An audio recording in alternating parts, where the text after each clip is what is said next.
Bom pessoal, meu nome é Fernando Pimenta, da DBLink Consult, uma empresa de Belo Horizonte.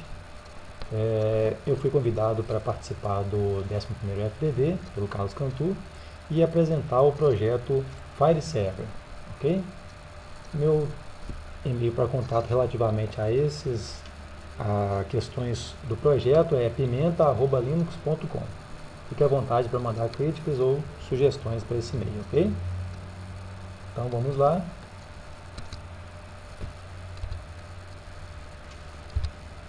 Bom, primeiro vamos falar um pouquinho do histórico desse projeto. Aproximadamente em 2000, eu estava numa empresa que desenvolvia softwares para a farmácia e esse software utilizava o Interbase 6 e o Windows NT 4.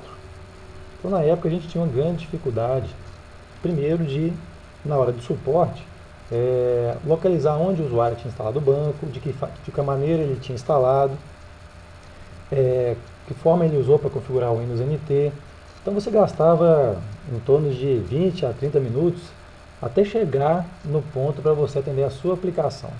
Ou seja, o cliente às vezes não sabia onde estava instalado, né? Você tinha que chamar o técnico dele, ou então às vezes tinha que entrar com o suporte remoto e descobrir onde estava isso dentro do servidor dele. Isso era uma das dificuldades. Além dessa dificuldade, você tinha problema também com desempenho do banco de dados, desempenho do backup. Os backups eram extremamente longos e o banco de dados não tinha uma performance legal, sendo que alguns relatórios demoravam um tempo muito grande para serem executados, muitas vezes não acabavam. Então isso causava um grande problema de suporte na empresa. Bom, então nessa época, o Linux não era tão adotado quanto hoje nas empresas ainda, né? Existia um preconceito muito grande quanto à utilização de Linux para ambientes empresariais. De qualquer forma, eu já trabalhava com Linux desde 95 e a primeira coisa que eu fiz foi propor uma versão Linux para o sistema. O Interbase ele teve o código aberto em 2000 e depois disso houve o surgimento do Firebird. A versão 1.0 não era muito estável, então à medida que foram consertando bugs no sistema, com a versão 1.02 já era possível colocar isso no ambiente produtivo. Então em 2002 nós tivemos a primeira versão dessa distribuição, não do FireServer, ela tinha outro nome, e ela utilizava o Linux Conectiva junto com o Firebird 1.02. Também tinha uma interface web para os usuários fazerem backup, restore, desligamento e tal. Bom, ela foi tendo versões, então, de formas que em 2005 todos os clientes da empresa já estavam usando a versão 4.0 dessa distribuição e ela já tinha migrado a sua base para o Red Hat Enterprise 4.8 e tornou-se até um caso de sucesso na própria Red Hat, ok? Bom, tem aí o case na Red Hat. Esse case tem um endereço dele no final da apresentação, mas o mais importante do que está escrito aí, que não dá para enxergar inclusive, né, é os conceitos. Né? A coisa mais importante é o conceito. Os nossos usuários podiam instalar um servidor poderoso e já ajustado para oferecer o melhor desempenho do banco de dados. Isso para a gente era o mais importante, porque você, mesmo passando as configurações de servidor, mesmo passando as configurações de software, você tinha um grande trabalho otimizando o servidor de cada cliente. Então, os usuários passaram a ter um padrão de desempenho estável com esse tipo de distribuição. Eles também passaram a receber a segurança, né, com a interface baseada em web, as tarefas diárias ficaram mais fáceis, sem comandos complicados, ele não tinha que saber de Linux. É só acessar a interface web para fazer o que ele precisava. E com isso, essa distribuição ela chegou a ser instalada em mais de 300 servidores centrais, né, ou seja, de matriz, espalhados por todo o Brasil. Foi realmente um sucesso muito grande. Um benefício, aliás, foram vários benefícios, né, mas no mundo open source, no mundo de código aberto, né, os softwares eles fincam a bandeira se eles tiverem mérito, né? Então esse software, essa distribuição, ela teve os seus méritos e os clientes passaram a adotar essa distribuição como padrão das nossas aplicações, né? O primeiro cliente que nós instalamos ele tinha um Windows NT e quando ele migrou, uma semana depois, ele já não queria que tirasse mais a aplicação lá do servidor dele. Né? Essa distribuição ela fez o servidor dele ficar 30% mais rápido. Então todos os processos passaram a ficar mais estáveis, o servidor não travava. Então realmente ele se fixou no mercado pelos benefícios que ele trouxe. Então são vários, né?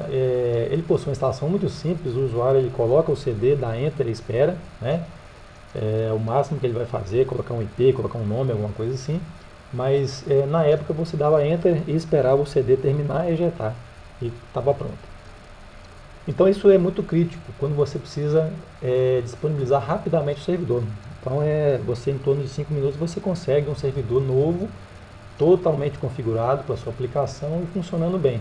Isso para quem perdeu um banco, para quem perdeu um servidor com um defeito de hardware, você consegue formar esse servidor, ainda mais hoje em dia que nós temos o recurso da virtualização, você consegue rapidamente levantar um servidor e voltar o banco para ele. Isso é crítico na área de recuperação de desastres.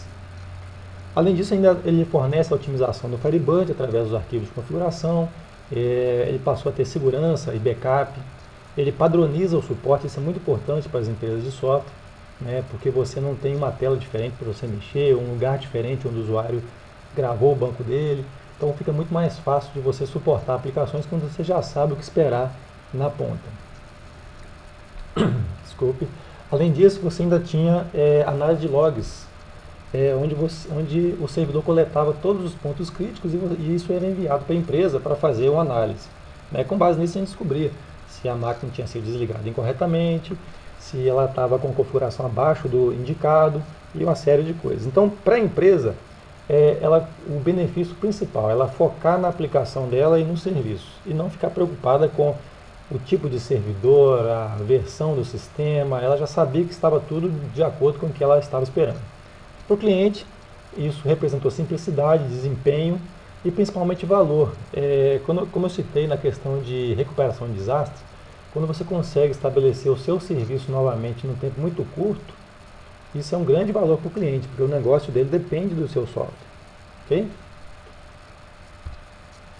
Bom, esse projeto em 2010 ele já estava na versão 7, já usava o Red Hat 5.4, tinha uma interface web que na verdade era uma customização do WebMin, que é uma interface para Linux, e tudo que ele fazia era baseado em scripts em Shell.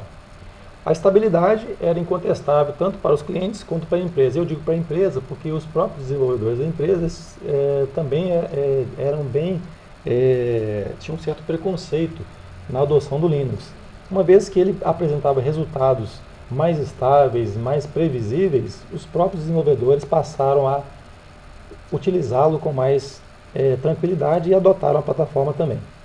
Né? A empresa foi adquirida e ela mudou de plataforma e esse sistema foi abandonado, ficou na geladeira, vamos dizer assim.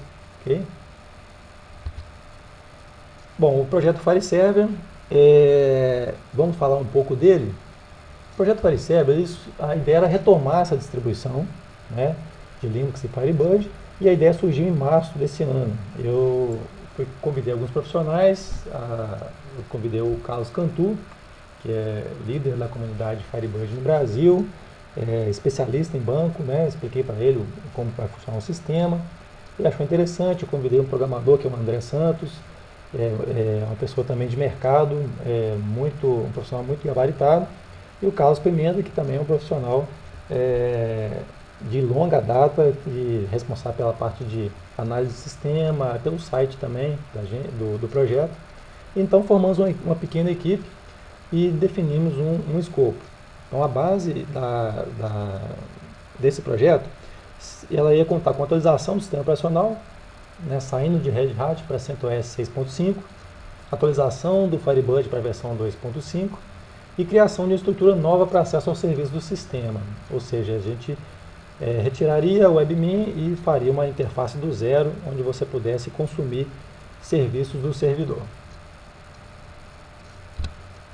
Bom, então a equipe, nosso time é composto por 4 pessoas. Sou eu, Fernando Pimenta, líder do projeto, e eu sou responsável por montar a distribuição Linux, fazer as pesquisas, divulgar o projeto e todo o contato com a comunidade que é envolvida nesse assunto.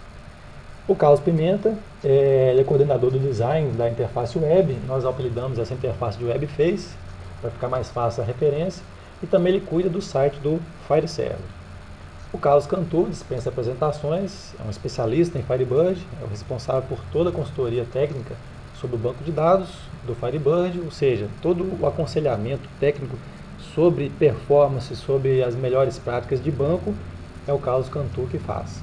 E o André Santos é um desenvolvedor C++, Python, PHP, e ele é responsável pelo núcleo do FireServer. Nós chamamos esse núcleo de FireCore. Talvez seja a parte mais importante desse sistema, porque ele que faz o consumo de recursos do servidor.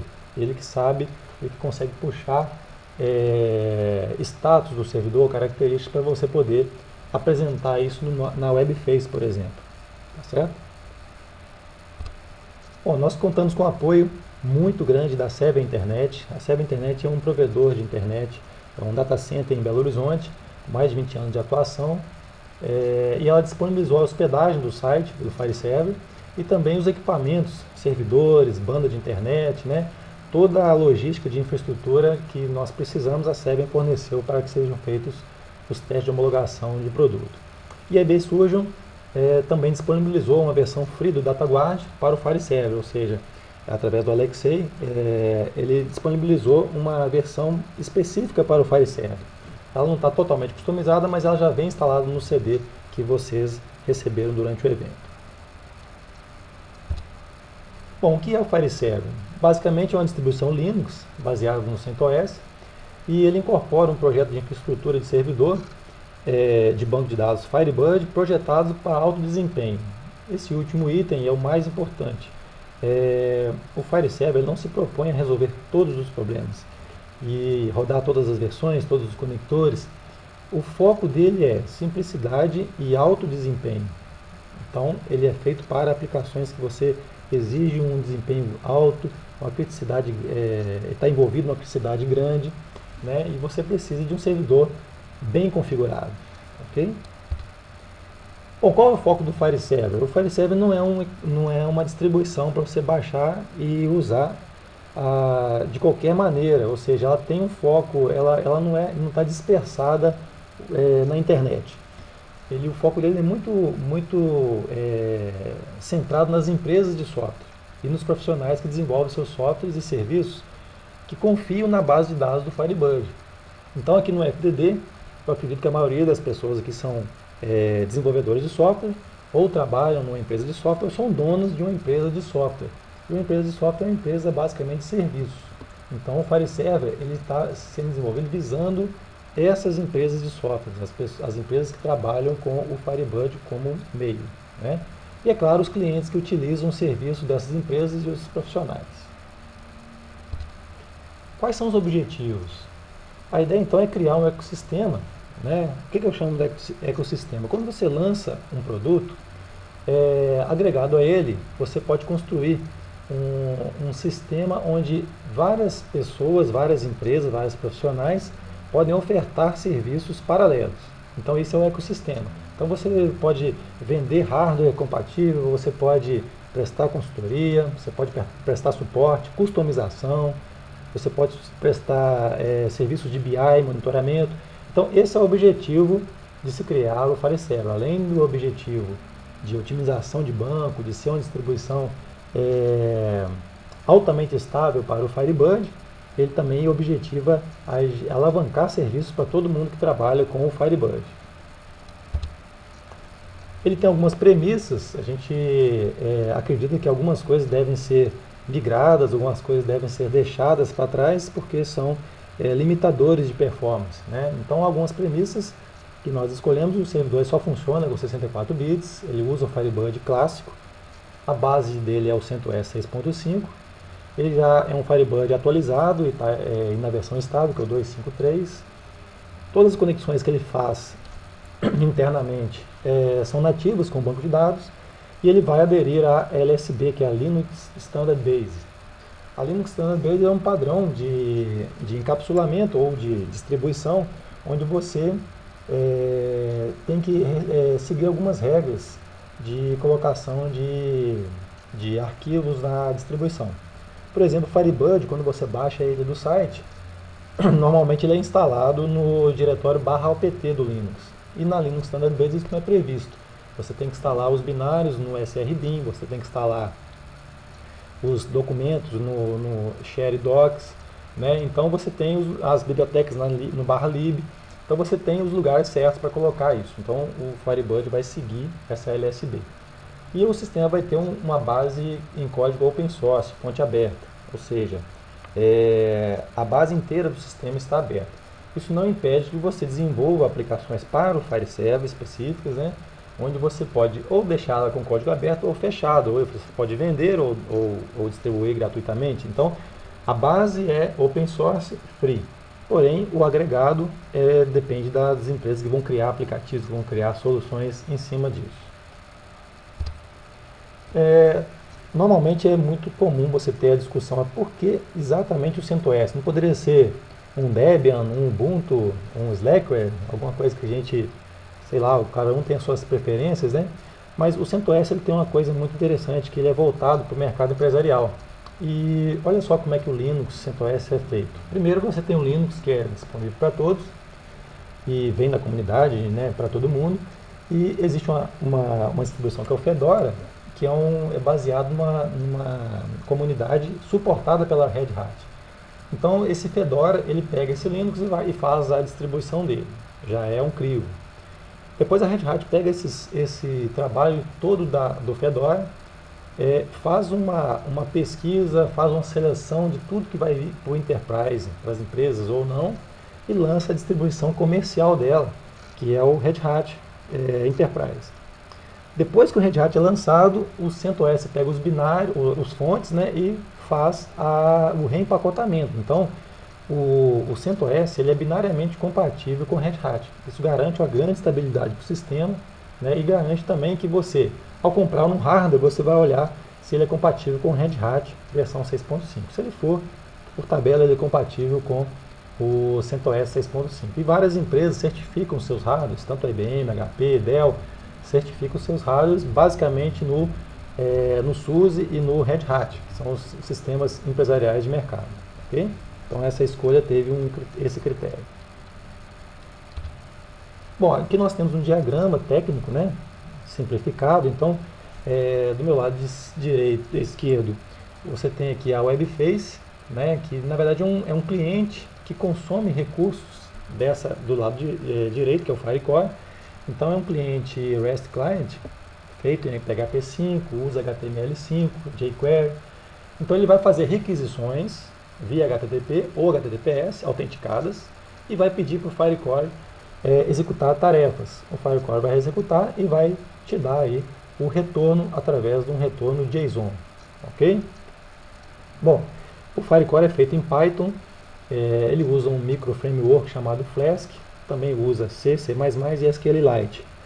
E ele é baseado em um web service, né, com API RESTful. Na base disso tudo, você tem aí o sistema operacional CentOS, que garante a estabilidade toda do sistema.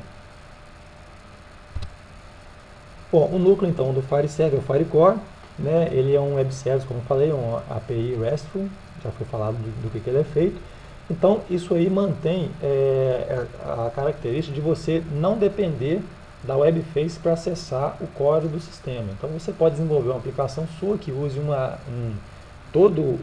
toda a API ou parte da API para fazer as suas tarefas sem necessariamente ter que entrar no servidor, né? Então, o Firecore ele é o web service do FireServer. Então, cada recurso, como eu falei, ele é acessado via URI, através de uma requisição HTTP ou HTTPS autenticadas, né? E as requisições são enviadas e trazidas em formato JSON. A interface web que vem no FireServer, nós chamamos de Webface. Então é uma aplicação cliente e usa um REST Client, né? Isso significa, tá, gente, o fato dela ser um cliente consumindo o Firecore significa que você pode criar novas aplicações, ou seja, ela não é a interface web do FireServer, ela não é o mesmo conjunto do Firecore. Então você pode criar uma aplicação para celular que use o Firecore, ou seja, vai passando a interface web padrão dele. ok? Mas se você não tiver nada em mãos, o sistema ele é todo pronto para funcionar nas atividades básicas de uso do Firebird. Então ela possui uma camada de controles individualizados, né? E o padrão estrutural é um projeto de proxy, ou seja, onde as requisições passam por ela e ela centraliza todas as chamadas e responde na interface. Bom, vocês estão recebendo aí um CD de teste, um CD conceitual. Esse CD foi patrocinado pela DBLink Consult, a nossa empresa lá em Belo Horizonte, pela Firebase do Cantu, pela IB Surgeon do Alexei, pela Modular Tecnologia do André Santos e pela SEB Internet, o provedor, o data center em Belo Horizonte. Ok? Bom, esse CD é um CD de demonstração, então nós vamos fazer uma demonstração aqui rápida e vamos ver como é que instala isso, né? Então, após realizar a instalação, que é bem rápida, né? Nós vamos acessar o console do Linux com o usuário root e a senha FireServer e vamos digitar ativar. Esse ativar está ativando o Firecore. O Firecore ainda não funciona no formato daemon, que é o formato que os serviços de Linux funcionam, então nós precisamos ativar ele manualmente. Mas na versão de produção isso vai ser transparente para o usuário, ele vai ligar o servidor e vai estar tudo ativo. Tá? Então depois que você ativar, você vai acessar a interface através do IP que você citou na instalação. Uma vez que você entrou na interface web, você vai acessar com o usuário fireserver@fireserver.com usando a senha FireServer. Ao clicar no link do DataGuard que tem dentro do FireServer, você vai ser direcionado a um login desse sistema, da IB Surgeon, e você pode começar a utilizá-lo. Você vai entrar com o usuário admin e a senha FireServer. Então você pode começar personalizando, colocando em português, e no campo instalado em você vai digitar etc/Firebird. Como esse pacote do Firebird usa LSB, a configuração não está no app, está no etc/Firebird. Depois basta você adicionar os bancos que você vai tratar com o IB DataGuard. Bom, é muito importante dizer que essa ISO é conceitual, ou seja, nós vamos usar só para demonstrar como o servidor de produção vai ser daqui a alguns meses. O DataGuard foi gentilmente cedido pela IB Surgeon através do Alexei e é uma versão gratuita, porém não é open source. Então ela está agregada nesse pacote, né, nesse CD promocional. Então vocês vão usar apenas para testes, né, e para fazer prova de conceito. E nós ficamos também abertos a críticas, sugestões que vocês queiram enviar a partir desses testes que vocês fizerem. Bom, então vamos lá, vamos fazer a demonstração. Deixa eu abrir uma telinha aqui. Bom, vocês podem usar você pode usar uma máquina física ou você pode usar um sistema de virtualização de sua escolha, desde que ele seja de 64 bits. Então você pode usar o VMware, o VMPlayer, você pode usar o Hyper-V, você pode usar o Zen Server, né? Eu vou usar o KVM, que é o padrão de virtualização do Red Hat e do CentOS. Então nós vamos aqui criar uma máquina virtual. Vou chamar essa máquina de servidor. Bom, essa imagem ISO que eu vou usar é a mesma imagem que vocês têm no CD. Então, no caso, se fosse uma máquina física, né, ou então até um notebook com CD, você colocaria esse CD. Se não, você usa a ISO. A minha ISO está aqui, ó. É o FireServer x8664.ISO. Ela tem aproximadamente 500 MB, então cabe no CD. Vamos abrir ela aqui e vamos avançar. Vamos colocar aqui 1 GB de memória, uma CPU. O disco não quero alocar automaticamente, vai ter 8 GB. E vamos começar a instalação. Bom, o FireServer, as melhores características dele é que você consegue rapidamente colocar um servidor em produção. Então nós vamos ver isso acontecendo ao vivo. Então aqui vem de novo aquele manualzinho, né? Aqui senha você vai usar, root, FireServer, depois vocês vão acessar o IP do servidor e aqui a senha do DataGuard. Agora uma coisa muito importante, o instalador formata o HD e apaga todos os dados nele contidos. Então sempre que vocês forem fazer esse teste, não se esqueçam desse dessa recomendação, porque ele vai apagar tudo, vai criar partições, vai formatar o HD, não interessando o que tem lá dentro. Se tem Windows, se tem Linux, ele vai apagar tudo. Vou dar um Enter aqui, você pode instalar o FireServer ou recuperar um sistema instalado. Esse recuperar, na verdade, é um boot de recuperação. Você vai entrar com o sistema com o CD Live, né, Live CD, e você vai tentar recuperar um sistema que está danificado por algum motivo. Então nós vamos instalar o FireServer.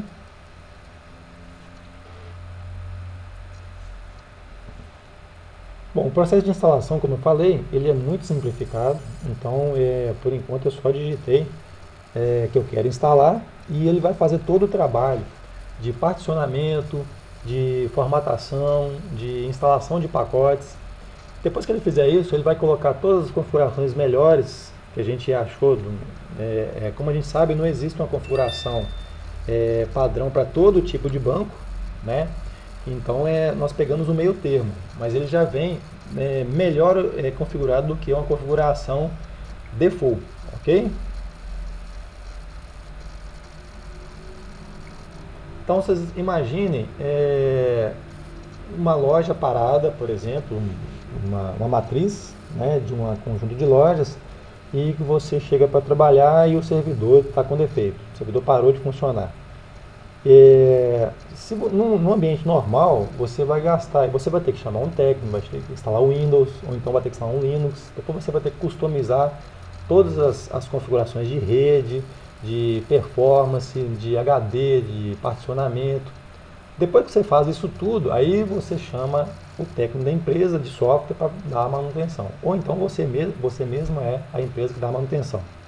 Mas até aí a loja está parada, o seu cliente já está insatisfeito e o negócio dele parou de render. Então, o que o FireServer permite, uma das coisas que ele permite é essa recuperação rápida, ou seja, se o cliente tiver um backup, né, você pega uma outra máquina, então até mesmo uma máquina virtual, e em menos de 5 minutos você está com a máquina pronta para ser usada e você vai já contactar o suporte da empresa que te vende o software. Então, que é o nosso objetivo, né? O nosso objetivo não é vender Linux, suportar Linux ou suportar Windows, né? Nosso objetivo, pelo menos pelo que eu penso, o objetivo de uma empresa de software é dar manutenção no software dela, produzir o software dela, dar suporte no software dela. Então, esse custo embutido, ele é ruim para o cliente e para a empresa de software. O cliente porque está parado, perdendo dinheiro, e a empresa de software que está dando manutenção num sistema que ela não deveria dar. Ela deveria chegar depois que o sistema operacional estivesse no ar, pronto para receber a aplicação. Então essa é uma grande vantagem de você ter um sistema que pensado para a sua aplicação, para o seu software. Bom, no caso da instalação de pacotes, na versão de produção, o sistema vai atualizar os pacotes utilizando o repositório do CentOS. E os pacotes que não forem do CentOS, que forem específicos da distribuição do FireServer, eles vão ser atualizados via um repositório publicamente divulgado que vai ser lançado junto com a produção. Ou seja, uma boa parte do sistema é atualizado pelo CentOS e a parte que é relativa à nossa aplicação ou relativa ao FireServer é atualizada via um repositório separado. Observe que os pacotes que são customizados, né? Por exemplo, o Python esse que está instalando agora, o Python FSP, é o FireServer Project. Então ele não vai ser atualizado pelo CentOS padrão, ele vai ser atualizado pelo repositório do FireServer, né? Então isso vai ser controlado de maneira independente do sistema operacional, né? Bom, agora ele está instalando um DataGuard, é um DataGuard feito para o FireServer, né?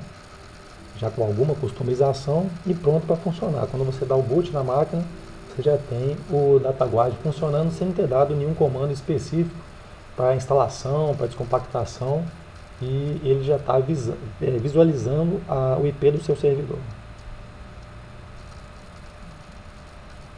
O DataGuard é um exemplo, né? Outras aplicações poderão ser construídas para serem embarcadas no FireServer. Então o DataGuard é um bom exemplo de uma aplicação profissional que pode ser disponibilizada dessa maneira.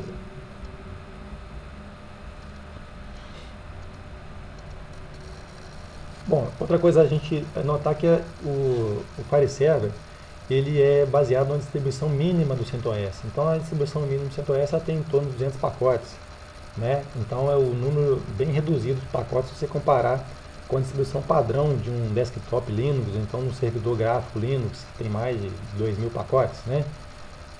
E isso foi pensado para que você não tenha mais do que você precise dentro do seu servidor, né? Então toda a configuração de servidor é pensada para ser a mais enxuta possível, a mais estável, menos complicada possível. Bom, então ele pede um endereço IP, eu vou colocar um endereço compatível com a minha rede, 192.168.122.80, por exemplo, né? E a partir desse endereço eu posso acessar a interface web desse servidor. Então está pronta a instalação. Eu não, praticamente eu só segui um manual. Vamos supor que eu não soubesse nada de Linux, eu conseguiria instalar tranquilamente, né? Então ele já parte aí no console e eu posso vir aqui no browser para fazer o acesso à minha webface, né? Que seria a interface de administração do Fire Server. Vamos esperar ele carregar aqui e vamos fazer o que nós tínhamos falado, que é entrar como root, né? Root, senha Fire Server, e vamos dar o ativar. O ativar, como eu falei para vocês, ele só está presente nessa versão de demonstração. Ele não vai ser necessário fazer esse procedimento no futuro. Então vamos abrir um browser aqui e vamos acessar o IP que nós demos. Bom, pessoal, de posse daquele IP que nós configuramos no início da instalação, nós vamos abrir aqui o browser e vamos acessar o nosso servidor via interface web. Então, a nossa webface 92.168.122.80. Bom, ele te apresenta essa tarja vermelha bem visível, a versão de teste, não usar em produção, né? É uma versão apenas de demonstração. Então nós vamos fazer o login com o usuário fireserver, @fireserver.com, e vamos colocar a senha fireserver. Ok. Bom, a interface web ela está consumindo o Firecore. Então a cada clique que eu dou aqui, ele está me trazendo configurações do servidor, está buscando, enviando requisições HTTP ou HTTPS e recebendo retorno JSON, ok? Então algumas tarefas estão prontas ou funcionam, por exemplo, desligar, reiniciar, configurações do servidor, configurar a rede não está pronto, né? Segurança, vocês já podem criar usuários para fazer acesso ao servidor. Futuramente eles vão ter uma granularidade na segurança, né? Na parte de ferramentas, nós temos aqui o gerenciador de arquivos, onde você pode, uma vez que o servidor já está no ar e pré-configurado, você pode começar a carregar a sua aplicação, ou seja, eu gastei alguns minutos para instalar um servidor e agora já vou trabalhar com a minha aplicação. Então eu poderia já fazer a criação de uma pasta, fazer um upload, né? Tranquilamente, sem ter que acessar a console, sem ter que entrar no Linux. Daqui mesmo eu já coloco meu banco de dados, faço o acesso pela aplicação e já começo a trabalhar. Então é bem rápido essa capacidade do Fire Server de ficar disponível para o usuário, ok? Bom, aqui dentro da interface web, como eu falei para vocês, essa interface web ela tem muito para ser feito ainda. Então na versão de produção ela vai ter outras ferramentas, vai ter backup, vai ter restore, mas enquanto ela não tem, nós agregamos aqui, foi exatamente uma oferta da IB Surgeon, que é o DataGuard, né? Vocês vão clicar aqui no DataGuard, ele vai pedir o acesso a HTTPS. Como está naquele breve manual, nós vamos entrar com o usuário admin e a senha fireserver. Ok, não quero memorizar a senha. Bom, já estamos acessando aqui o DataGuard. Observe que eu não tive que instalar, configurar, já estava pronto para eu usar. Então eu já vou chegar customizando para português, adicionar o meu servidor. No caso do nosso Fire Server, o Firebird está dentro do ETC Firebird, que é o padrão LSB. O ETC é o padrão LSB para configurações. Então vamos gravar e eu já tenho o nosso DataGuard funcionando, monitorando o banco em pouco tempo, ok? Essa é uma grande vantagem também no Fire Server. Se você faz uma aplicação para o Fire Server e ele é compatível com o core dele, ele pode ser instalado automaticamente via APPS, ok? Então no futuro nós teremos uma espécie de marketplace onde você pode vender soluções em cima de funcionalidades do Fire Server que enxergam a sua aplicação, ok? Bom, então fique à vontade para fazer o uso, né, dos gráficos, da monitoramento de performance, dos alertas, né, e vamos passar novamente a nossa apresentação, ok?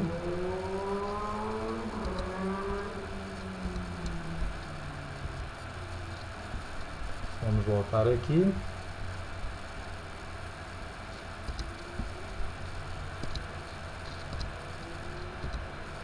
Ok. Não é obrigado.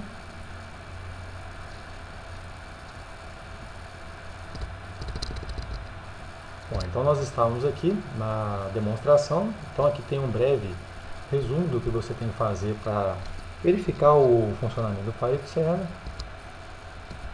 E nós temos um roadmap, né? Esse roadmap, ele basicamente o que ele prevê é a entrada em produção do Fire Server. Então há muito o que fazer no Firecore, há muito o que fazer na Webface, na própria distribuição. Então a característica básica desse roadmap é tornar o produto estável. Então ele vai ter uma instalação gráfica, vai ter uma interface gráfica local, ou seja, você vai poder ir no console do Fire Server e acessar um browser para ver como está o seu servidor sem ter uma estação necessariamente conectada. Vão ser feitos ajustes, limpezas nos pacotes, né, visando sempre o mínimo de instalação. Nós vamos criar um repositório público para atualizações de pacotes, né, onde você vai pegar novas versões do Firecore, novas versões de Webface, informações de segurança, né, que são adicionais à atualização do CentOS. Vai ser feita também a adoção do SE Linux, é o Security Enhanced Linux. Esse SE Linux é o padrão de firewall de objeto do Red Hat e também, por tabela, do CentOS. Muita gente não usa porque não sabe como usar, mas é um recurso muito importante para a segurança de dados do seu servidor. Tá? Então aguardem notícias sobre o SE Linux e acredito que isso vai ser uma grande solução de segurança para as suas aplicações. Também vamos fazer ajustes na estrutura de pacotes, né, para adequar o LSB e futuramente a gente pode ter também pacotes no repositório EPEL, que é um repositório mais disponível, um repositório que possui pacotes Enterprise. Mas para que ele esteja lá, ele tem que passar por uma série de ajustes, né, um crivo muito grande que fazem para poder o pacote ser autorizado a ficar no repositório EPEL. Então, o que faz parte do roadmap também, o Firecore estável, rodando em Daemon Mode. Vocês viram que a gente precisou ativar, porque ele não está em Daemon ainda. O Daemon é a forma como os serviços são disponibilizados no Linux. Então, quando a máquina iniciar, ele já vai estar rodando junto com os outros serviços, como web, como agendamento, né? E também vai ter as APIs para as aplicações adicionais específicas para o Fire Server, ou seja, eu preciso fazer uma aplicação de backup, mas eu não quero usar toda a Webface, eu quero só fazer o backup da minha aplicação com o meu logotipo. Então eu posso acessar a API diretamente e fazer uma aplicação baseada na API do Fire Server. Ok?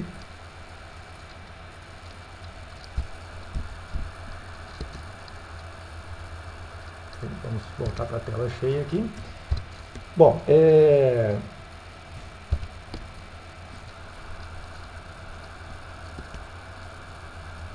a Webface estável, com tarefas consistentes, ou seja, a parte de configurações, nome, rede, data hora, usuários, gerenciador de arquivos, desligamento, reinicialização, backup, restore manuais, backup automático e uma coisa importante, suporte à internacionalização, ou seja, através da tradução de um arquivo de linguagem, você troca a interface toda para outra linguagem. É o caso, por exemplo, do pedido do Alexei, que foi traduzir para o russo. Vai ser muito fácil, né? Basta que ele traduza o arquivo de linguagem e você vai ter uma interface totalmente na linguagem escolhida. Então a previsão desse lançamento em produção é dia 12/12/2004. Até lá temos muito trabalho a fazer. Bom, nós temos aqui algumas referências, né? Então o site do FireServer é o fireserver.com.br, né? Façam acesso, fiquem à vontade para ver o que tem de conteúdo. Brevemente nós vamos estar lançando lá uma newsletter e muita informação boa para vocês fazerem o melhor uso desse sistema. Uma coisa muito importante que a gente precisa que vocês façam, né? Como a aplicação, como o FireServer é voltado para as empresas de softwares que desenvolvem softwares em cima do Firebird, é importante que a gente saiba o que vocês precisam no dia a dia, ou seja, que conexão que você usa, qual a sua dificuldade de migrar para um Firebird mais novo, qual a sua dificuldade de migrar para um conector mais novo, que tipo de mercado a sua empresa atende, quais são as suas necessidades em relação a servidor.